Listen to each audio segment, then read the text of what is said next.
Welcome to Sold Sistas podcast. I'm your girl LaTrease. I'm Cairo, I'm Future.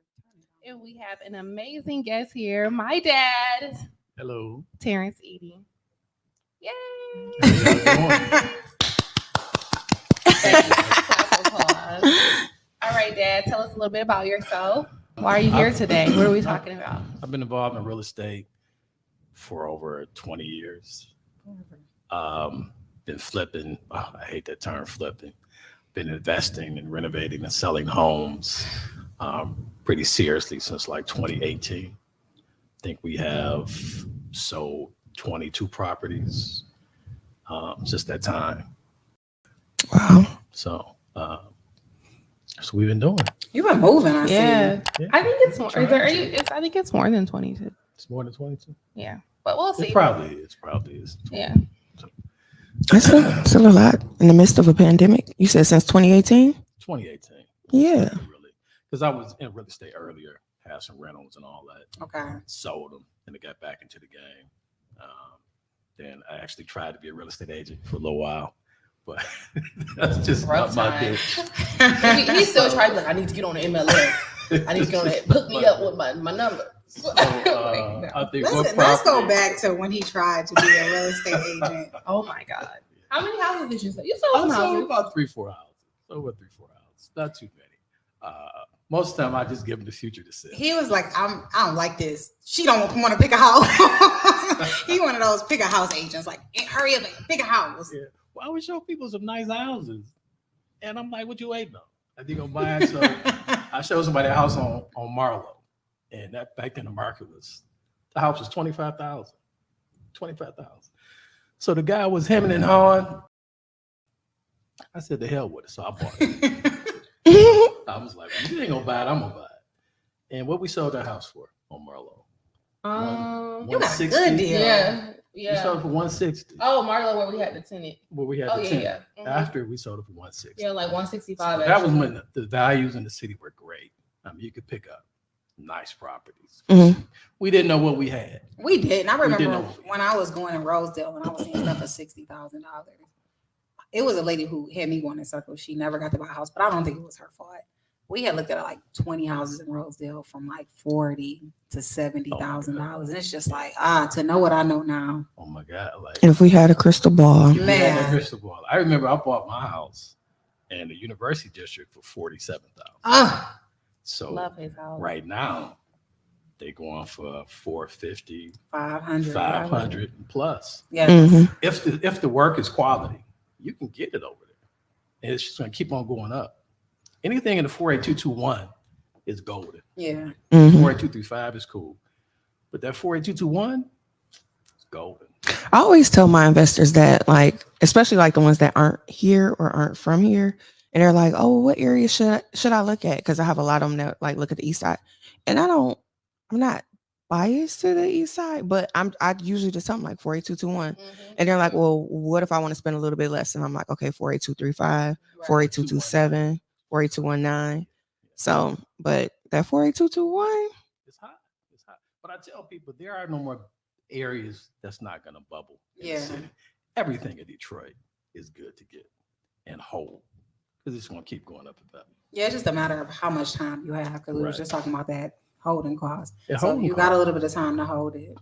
Yeah. You make some money. Yeah, because people say I'm in real estate, but there's so many different avenues what you want to do, and your funding. If you got your own bag, your own money, you could take some time. Yeah. But if you're dealing with hard money, it's speed. Mm. That clock gonna eat you up. So you got to get in there and get out. So you got to get an area that's hot, and you got to get it under market value, and you got to know your ARV, and you got to know your comps. So hard money is different than your own money. What about the situation now that we're dealing with where it has been like that shift in the market with you being an investor? It's been a hard shift. It's hard. It's been, have you felt it? Mhm. It's been a hard Yeah, shift. stuff is Like, sitting. yeah, stuff is sitting and things are still selling.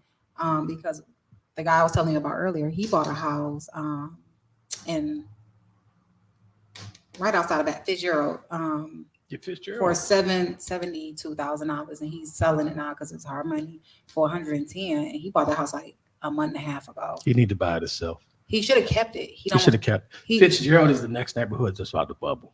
You're right off of 6 Mile, Illinois, right there. You got the park running through there. Yeah. They just put Merchants Bank is going on 6 Mile. I think it's Merchants Bank, but all that area. And I think they just got approved for like, I don't know exactly the right number, but it's like a couple million that they're getting ready to put into that area and a couple other areas. So I don't know. They need to think about that. He's selling it. We closing Friday. Oh yeah. Well, when he look back, he gonna say, I think that he feeling the pressure of like, he bought the houses like in January. Nothing was really ready until like the fall time. So now it's like, I need everything gone. And it's like, he doesn't have the time. Yeah. He doesn't feel like he have the time to like let it sit. So, I've tried to have a conversation. Like I tell people with this, there's an expensive learning curve. Yeah. Oh, for sure. And I really hate those shows on TV where Oh yeah, these house flipping shows, they make it look so easy. You get it and you flip it, you make all this money. But there's a learning curve. You're gonna feel some pain, out here. one of your biggest takeaways, like lessons that you learned or hard lessons that you learned? I've learned so many of them. I done got beat up on quite a few deals, but I've learned off every deal. I learned I had 2 houses in Sherwood Forest.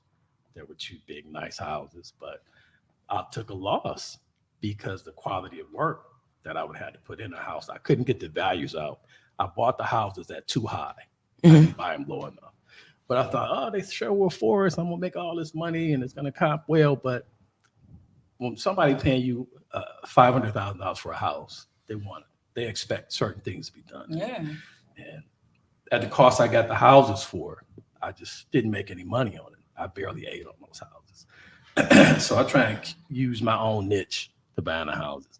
I try and stay in that $200,000 range. I feel like there's more buyers, there's more shoppers at that range. People are more reasonable too, because they know Right. like at that price point, they're not looking for everything. Yeah. In Detroit for $500,000, even though now money is not the same, but people still feel like you can get so much. So they're looking. Much. Yeah. And I also think the difference too between you flipping or investing in property is that you purchase things that you will want to live in, and you're not just like, we're focused on the money. Let's be clear, but we've never purchased a house where it's like, all right, if we got to keep this, it's not going to be an issue, because I think you value it more for the community specifically, because a lot of the homes that you buy are in the area where you grew up. Yeah, because I live in the 48231. I grew up in 48235. So these areas are close to near and dear to my heart. And if I don't like a house, I don't feel nothing special about it. It's hard for me to really get into it and fix it and flip it like I want to. I just got to feel something sexy about the house. Right. You got to have some type of appeal to it, So I think that's what's hard for me to get into the whole flipping thing, because I just be grossed out when I be walking into some of the houses. See the vision. I didn't in the beginning, and so you have to be able to see that vision. If you can't see it, then it's just not gonna do. Because like the other house we sold on Mark Twain, it was tore down. Yeah, he wouldn't even. Sometimes he won't let me go. He'd be like, "Don't even come in here." And I'm like, "All right," and then I'll come around. I'm like, oh, okay. And that may be why, because I've had some traumatizing experiences. Like my cousin, she would buy like land bank properties, and then she'd be like, "Come look at this house with me." No. And then I get ready to. One of the houses, I almost fell through the porch. Another house, it was a raccoon and a squirrel like running across the beam above my head. It'd be a lot. It'd be a lot going on depending on what price point you get to. I had an investor or a client looking out near Romulus, and it was like dead mice on the floor and stuff. I was just like, yeah, and it was just back to back, and I was just like, yeah, no, I don't know if this is. I know my lane. Like I think that's where our dynamic works. Yeah. It took us a while. I guess we can talk about how I met Future. Well, I met Future through my dad. Future and my dad worked together. And then I got my license and I kind of started selling his properties, but that's not my ministry. Like I have no desire to flip. Her daddy was stressing me out so bad. Yeah. When Cairo got her license, when he first told me Cairo was getting her license, like my daughter, she's going to come home and sell some real estate. We did good business together. So you feel a little bit like, not sad, but it's just like, you know, shaking. Then I started looking at the deals and I'm just like, we always close. But it was just like the shit I had to go through to get it closed. And Yeah, we had some battles with some because we got caught up in COVID, and We it got was caught just in like we got COVID. caught up during COVID, and it was just It was some battles. And then we deal with some of these people be shady in real estate. yeah. A lot of these people There's be some shady in real unscrupulous estate. people in real estate. Yeah. People be thinking, well, this guy's an agent, he's a broker. People don't have no values. No integrity, but I learned a lot, like helping him. Yeah. I flipped a property, and he talked about like them learning curves. I flipped a property with 2 other real estate agents. I had $30,000 of my own money, like it was my money out of my bank account. So we didn't have like no hard money loan tied up into that house. And when it was all said and done, I might have made like $7,000. And my money was tied up into that house for like 6 months because we were supposed to have it done in 3 months. Of course, it wasn't done in 3 months.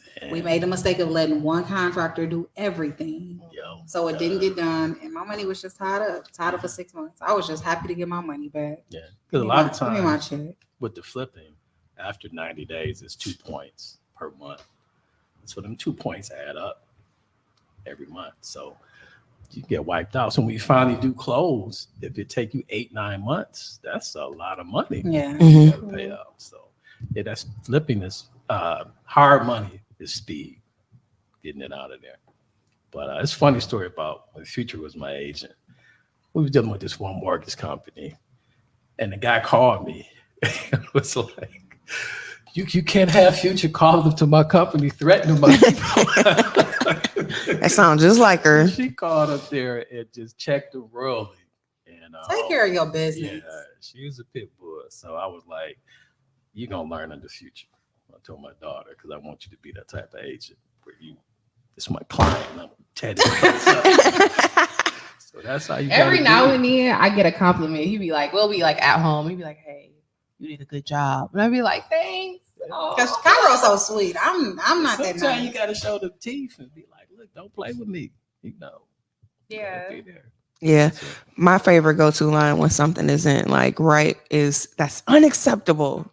I got that definitely from Future. Like, no, LaTrease, that's not gonna for work. real. Remember when I first told you that you was had a deal, and I'm like, no, you need to stop letting them tell you yeah. that's unacceptable. Yeah, that's my go-to. And it usually works more often than not. So if you got a problem, absolutely. just I'm tell good people for it's not absolutely acceptable. not. We're not going for that. Absolutely not. That's mine. And that's good. I got that from a client of mine. I had a lady, and I'm not gonna say her name. It was a Caucasian lady. At the time, it was my biggest deal. I was still working in Plymouth. She was buying a house in Plymouth. And the lender told her, we were supposed to close like on a Wednesday. The lender told her Friday. And she was like, I'm not closing on Friday. I'm closing on Wednesday. And in my mind, I'm like, you closing on Friday. I said, well, I called. She said, don't worry about it. Her lender called and said, okay, we'll be ready to close on Wednesday. I said, oh, okay. So this is a game that they play. And if they have the time to do it, they'll make you wait. Mm-hmm. Baby, we closed on Wednesday. I said, oh, I'll never let anybody play with me again. Like, no, ever. No, it's a learning Yeah, curve, especially in real estate. Like people, and it's coming in at what, 22, 23? Yeah. 5 years old. I was 5 years old as far as Future is concerned. I came in at 22. I think I was one of the younger agents in the city at that particular time. And people were trying to play with me, especially they find out it's my dad. So I used to, like, legally, I had to always list that it was we were related. Right. And then we come and we look like this. So clearly it's my daddy, you know? And I used to just have to be a little bit more aggressive. Like, no, I remember this one, it was a black lady. We were selling, what was that house near Grandma Valley house? What was that? Oh my God, I'm looking. It was a little cute little house. Dang, I forgot. Was it Press? It wasn't Press. It was Press. Was it Press? It was I don't know, but the agent, like, we was cool. And then she started like saying like the appraisal wasn't getting ordered, and I just had to go off respectfully because I'm always respectful. I was raised well. But she kind of got offended because I was younger than her. She was like, baby girl. I said, ma'am, I'm not your baby girl. We're not doing She that was so today. mad about that. She called me baby girl. I'm like, she might just talk like that. No, but it's also like I'm asserting my job in this business because we're also paying at that point. It was 3%. We both getting paid the same thing, so I'm gonna do my job. But yeah, that dynamic. They're like, oh, that's your dad. It is my dad, but it's still my client. So I'm gonna do what I need to do to get the job done. I remember somebody called Cairo sweetie. She was just like, She called me. Because no, be respectful. I'm not calling you anything, old lady or man. Like I'm not calling you that. But She was so mad at LaTrease. I'm like, she probably was just trying to be nice. Cairo new name. Boo boo. Boo boo sweetie. Boo boo sweetie. baby girl. I'm like, whatever. But it's cool now. Don't nobody call me that. Now I must look old. You ain't got a little older. I got Yeah, a I'm little getting seasoned. grown You up. just seasoned. That's I'm all. even grown up now. Yeah, They looked up them numbers. Now they don't call you Is that what it is? Boo Bear. Period. Like, oh, she been doing this. She been doing something, a little something. closing up millions of dollars. Yes. Mhm. Thanks, Doing more than a Sarah. lot of people, so I'm sure. I appreciate that. Okay, Gotcha. what are your goals for the next couple of years, Dad? Where do you see yourself growing Oh, in your real I estate can't game? stop what I'm doing. I'm gonna keep doing. He what I'm doing. addicted. I'm addicted to this. I love it. This is so We try to fun ask him for so me. much like that. Just take You a gonna slow break. down? I can never slow down. This is what I do. This is how I eat. I like it. I love getting the property and fix it up. And then when I do my final walkthrough before I sold, and I'm like, okay, I laid this out. It makes me feel good. That's good. And then to be at the closing and see somebody excited to move into a house that you renovated, Mm-hmm. it make me feel good. So, they be excited. So I like it. I can't stop. How many houses you selling next year? I want to flip 7 houses next year. 10. Say 10? 10. All right, I'll do 10 houses. But you know what? Like I say, the term flipping is Tumble. fast. How long you I gonna kind of tumble a little bit. tumble? It's like a slow We're gonna tumble 10 houses next year. tumble. When you see the little kids do their little roll and tumble. Because that flip is fast. Most of the time, it don't be that fast. Because you don't know what you're going to get into after you buy the house. I don't care if you got the inspector look at it or anything. When you start tearing the house apart, you don't know what you're going to find. Some things don't take a little while. Yeah. And you also have a full-time job, Dad. Yeah, I do. But You do. I think I that you don't told him give to yourself quit. enough credit. Quit that Oh job. my God, no. What? He You know made me what? quit I my grew job. up because Future, you wasn't supposed to be there. He made me quit my job, but now I won't quit his job. I'll be like, you need to quit. The same speech he gave me don't You work was for him. supposed to be there. And then she has an incredible husband. She got a good partner. And she got a good team. You weren't supposed to be there. You outgrew that damn job. But I came up from a time where all the men I knew had 2 jobs. Come on, speak to My it. daddy had 2 jobs. Period. Mr. Oliver had 2 jobs. Mr. Davis had 2 jobs. Made my man get 2 Johnson had jobs. Everybody had 2 jobs. Everybody was just men. We handled it. So I'm gonna always be doing something. They gonna be mad about that. I know How that's old is right. her daddy? He must have been born in the No. 40s. Well, 1970. 1970.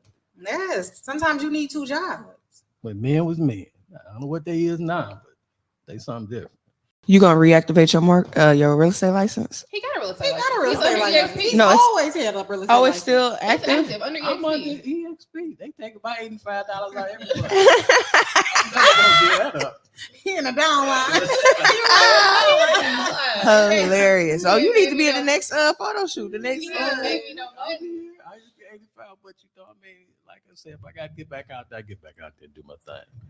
But That'll be cute, y'all do. yeah. My brother is also about to be licensed in Florida, Florida. Where does he live in Florida? He's in Jacksonville. Jacksonville. He's in Jacksonville, Well, he went Orlando to area. school in Daytona, Mhm. and then all his people is from Miami, so he got Florida on lock. Yeah, He got it. and Egypt coming in Texas. So in a minute, what's He got up? a lot. Look It's gonna me be the thinking. Edie, Did you the see me Edie thinking? family, the Edie family values. Is he gonna sign up under you? Yeah, He don't have a choice. yeah. We I just mean- talked about it earlier, though. Mhm. Yeah, he is signing up under me. You told me to have a conversation with me. We talk about opening up Jacksonville. Come on, let's do it. 'cause Have you I ever been moved. down there? No, but It's nice. But Destiny is supposed to not Destiny. Destiny sells real estate. Yeah. Destiny got her 2 pre-approvals too. Destiny tired of big. She girl. doing it. Destiny sick That's of my me. baby. Faith either wants to go to Clark or Fam. Mhm. FAMU. FAMU, absolutely. So I vote her I'm FAMU. gonna start working on getting my license in Georgia because it's retroactive, Yeah. Mhm. and then Florida is retroactive. So I'm gonna get my license wherever she's going Mhm. because There you go. Reciprocal or reciprocity. Oh, so I'm glad you corrected it. Thank you. But yeah, We gonna have I can't Florida trust next. her. I can't trust Faith. And Terrence is a hustler. He got that honest from But my he's dad. been wholesaling, Mm-hmm. and he's been doing pretty good wholesaling. Yeah, she says he's been doing a good He's been job. doing good, so he's been doing all right. Yeah. But I want to say for people that are interested in flipping or slow rolling the house, Humble. when you buy a property, meet the neighbors around the house. Get to know the people. And like my strategy is landscaping, lights, and locks. So I want to landscape it, manicure it, make it look like somebody is living in a home. Put the white little cheap blinds you get that stick on, paper blinds. Put up some nice lights around the house and deadbolt locks, key in, key out locks. So if people can't reach their end in and turn the tumbler and come in, you need a key deadbolt to get in and out. And that'll take care of a lot of the foolishness. Yeah, because have you ever had any? Because you primarily flip in Detroit. Have you had any incidents in Detroit? You ain't. No. You been good. We only had one. But what I do, I never had one. We one had of his houses. One time. We had one time. One time.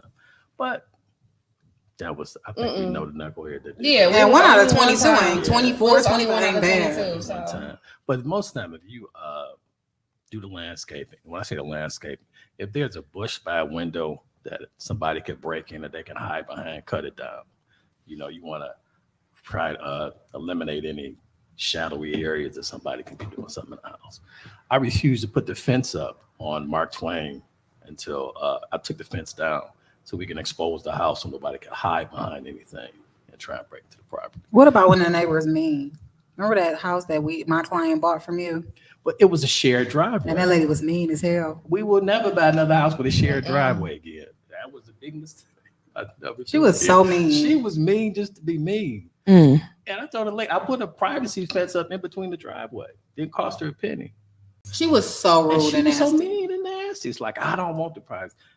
Who don't want a privacy fence up? Then she had a little raggedy house next door. It wasn't like real beat up, but it was just like she wasn't taking the best care. It wasn't like you see somebody's house and you like they taking care of their house and they real particular. Baby, you're not tripping about this house.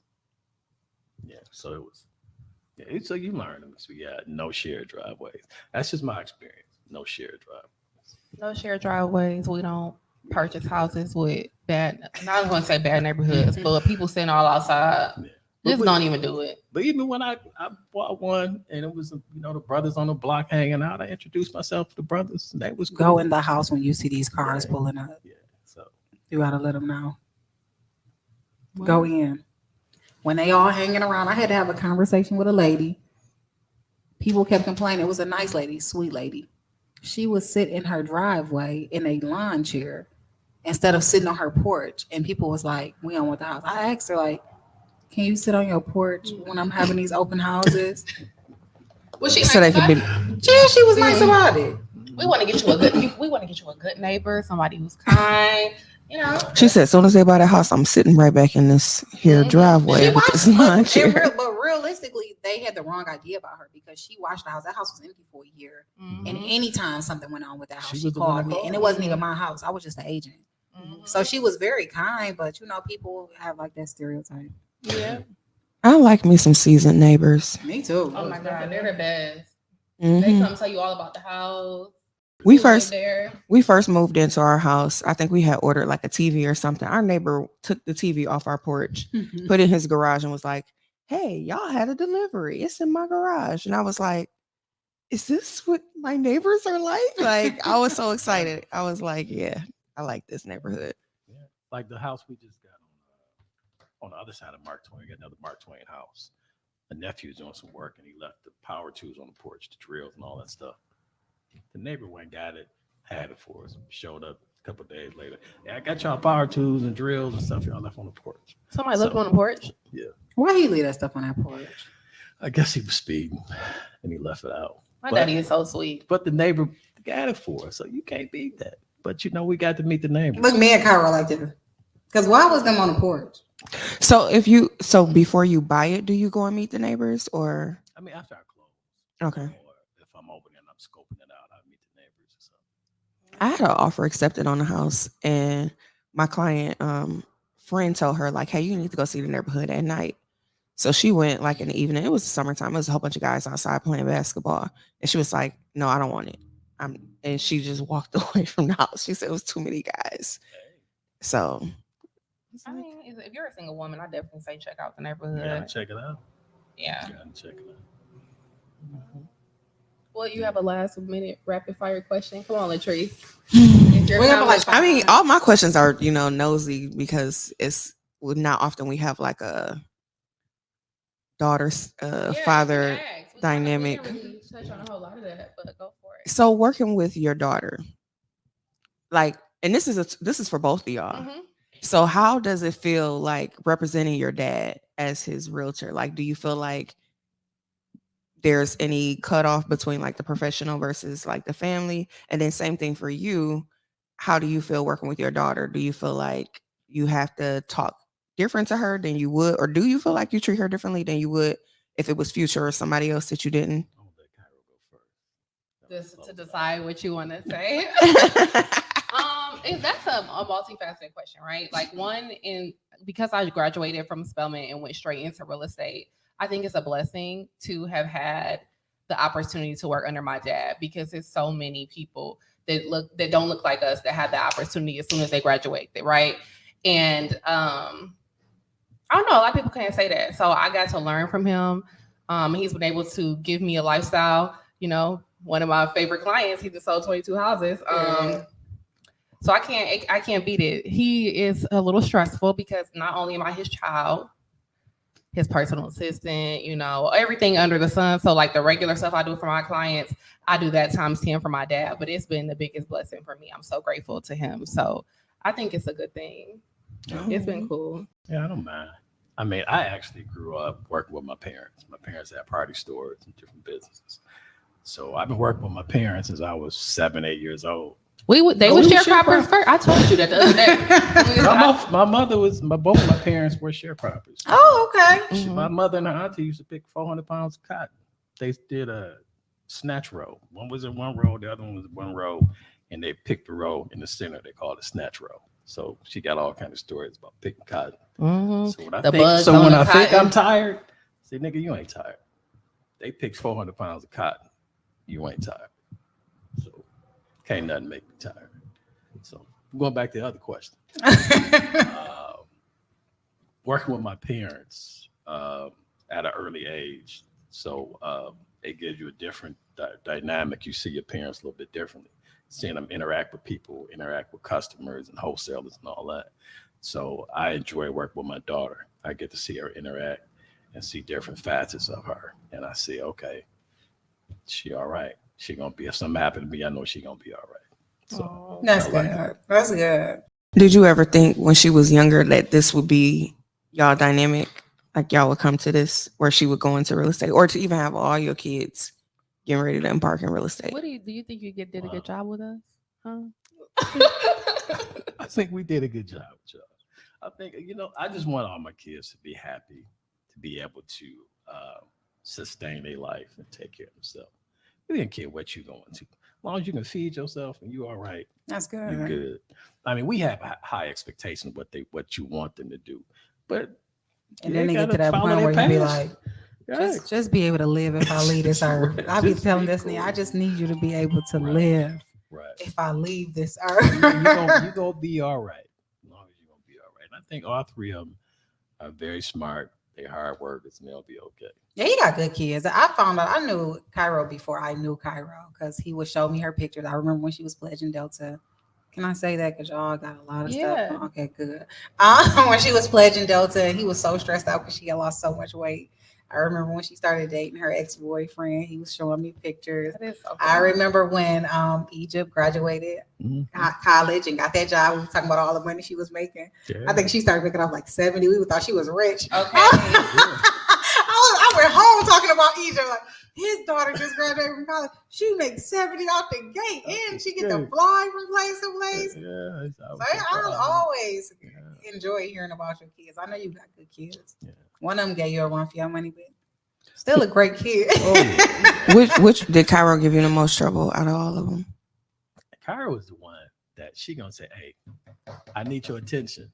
I need your attention." Me and Egypt was just talking about that last night. Egypt is not gonna ask you at all. But then she still be wanting some. She'll be suffering in silence and won't say a word. Cairo gonna be, "Hey, dad, I need your attention." So Cairo gonna get her attention. I know that about Cairo, but it's a good thing. I sure am.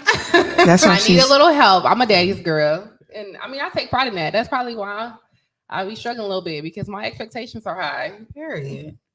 I don't know what to say. What about my brother? You left him out. Say something nice about him.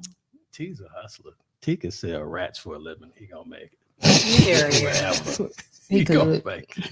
He be like, You and this drop is what- him off anywhere, and he's gonna figure out the landscape of the land, the lay of the land, and he gonna make it. I have no worries about it That's whatsoever. good. You sound like a proud dad. It's so beautiful. Is there anything y'all wanted to say before we wrap up? I would say I encourage generational wealth. It's like we talk about this so much on our podcast, but it's nothing like being able to like rely on your parents if like something happens. And I just wish when I talk to people that more people had that. Let me say what I gotta say. Okay. I love this aspect, but Destiny called my phone 10 times yesterday relying on me. Y'all leave me alone. This is what I'm saying. Like, because I've experienced in different areas, like we have to do better when it comes to like I don't know, you know, some people like my kids gotta get out the mud because I did. Yeah. I think it's important to instill good values and hard work because nothing has been easy. I've had situations. I worked my whole time at Spelman. Like it was a very hard road for me to get there and graduate. It wasn't easy, but it built character. I'll say it like that. But it's nothing like having like a great support system and encouraging people to do things that might not be 100% on the path. I had no idea I was going to go into real estate, but I was grateful that I had something that was already kind of put in place and I was just able to step in and keep it moving. So yeah, that's it. Just go after it and do it because you never know how it's going to affect your future. Yeah. And I think I cut you off joking, but Cairo, you're right. We do have to do a better job because I worked hard to make sure that I can be that for my kids, like your dad is for you and your siblings. Like if y'all need y'all dad, he gonna do whatever he needs to do, even if it meant him working some overtime to make sure his kids were taken care of. And like you said, a lot of times people like figure it out. Like I give Destiny hell, but like she always checking like Destiny is the way she is for a reason, and you should be proud of that you have gave your daughter that sense of security where she knows her mom is gonna make sure she's straight. Yeah, and it's not about being like spoiled because I think some people confuse the two. Yeah, like both my parents like, okay, what's next? Like when I was like, okay, I'm real estate, I knew I needed a little bit more structure, so I was like, okay, so like let's look at those. So let's look at something different, like challenging me to do other things, but still being supportive and lifting as we climb because that's what's most important. Yeah, on this good election day. Okay, because we don't know what's gonna happen. But yeah, that's I it. just gotta say, Future, I'm so proud of you and what you done built here. thank you. I remember when you got your license and you was just starting out, and look what you've created. See me coming with my little hat on, late as hell to work all the time. I think you got a great team you done built, and I'm proud of you. Thank you. I'm proud to see where you're gonna take this, what your next steps gonna be, and all that. So Can't wait to interesting. see. Yes, all the great things. Well, thanks guys for hanging out with me and my dad and the Sold Sisters. I just want to say this has been very refreshing to see you in this element with your dad and to see you. No, not necessarily different, but it just kind of gives perspective to why you're so passionate about some of the things that you are, especially when it comes to generational wealth. To hear him say his, family were sharecroppers and, just to hear all of that. And business owners. Like he got some of the best stories, like his mom and daddy owning businesses. Like We owned the first black owned store. What was it? Well, we was not the first black owners. We'll take that out, y'all. Hold on. We was at Pick Pack Supermarket, which was across from the Herman Garden Projects. We were in partnerships with a Chaldean family. okay. The Casas, and George Casa was actually my godfather. Say how close we were. He co-signed my first car. That's dope. It was like, and you didn't see. I think that's the only black Chaldean business partnership it was at that time.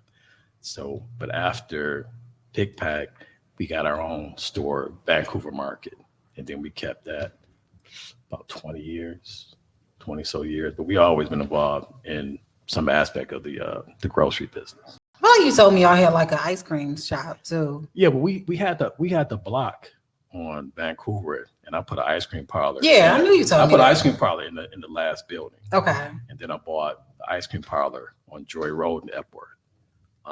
That was several blocks down the street. So we had the party store. We had a full kitchen in it. Everybody knew Jake and Frida from that neighborhood, Big Jake. It was fun growing up in the store. Like we had a lot of good memories. Anyways, I think Dad was just talking about our lovely family and our history and how we are all hustlers. Yeah, I love the entrepreneurship and how it comes from your roots, you know, because not everybody, like you said, not everybody has that. I helped my mom purchase her first home, and I was her mortgage lender, and I told her she was the most difficult client I've ever had in my life.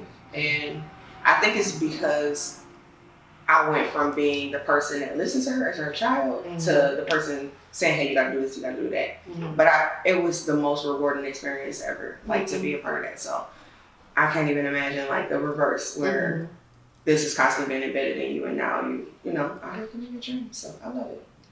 Sometimes it's hard for you to see your children as the professional you're supposed to listen to. You like what you just listen to. You're talking to listen to, but you have to step back and say, okay, she knows what she's doing. For sure. I think she caught that with her grandmama too, trying to say, Oh Lord. And she was simply like, I appreciate you. I'm like, And I just called you, like, what is going She was giving on? her hell. That's love. Family. Family and Other business. folks do it, so Yeah, for sure. We have to do it. I don't want them in my business. If I don't know my daddy business, then who gonna know my daddy That's business? right. Who gonna take care of him? You know what I'm saying? Like, it's crazy. And sometimes somebody be in your business and save you a bunch of money or put you in the right position. Y'all be like, I don't want somebody in my business, but there have been multiple times I've told somebody my business and they have been able to instruct me or give me direction on how to move better within like different situations, but I digress. But we want to thank you for coming on to the show. We really appreciate it. We know you're a busy man. Okay, I still want my desk. All right. All right. We'll get you. All right, guys. Until Thank you next so much time. for tuning in. Don't forget to like, comment, and subscribe. Yes, Zion Family Services is my dad's name. I'm gonna tag it below. You can see all his houses that he sold. You know, Instagram. On Instagram. Zion. We're gonna take this out, sir. Zion Realty Renovations is my dad's name on Instagram. You can check out all the houses that we sold together and the ones that future sold as well. Thanks for tuning in. Like, comment, subscribe, Sold Sisters. Thank you. Bye, Thank you guys. so much.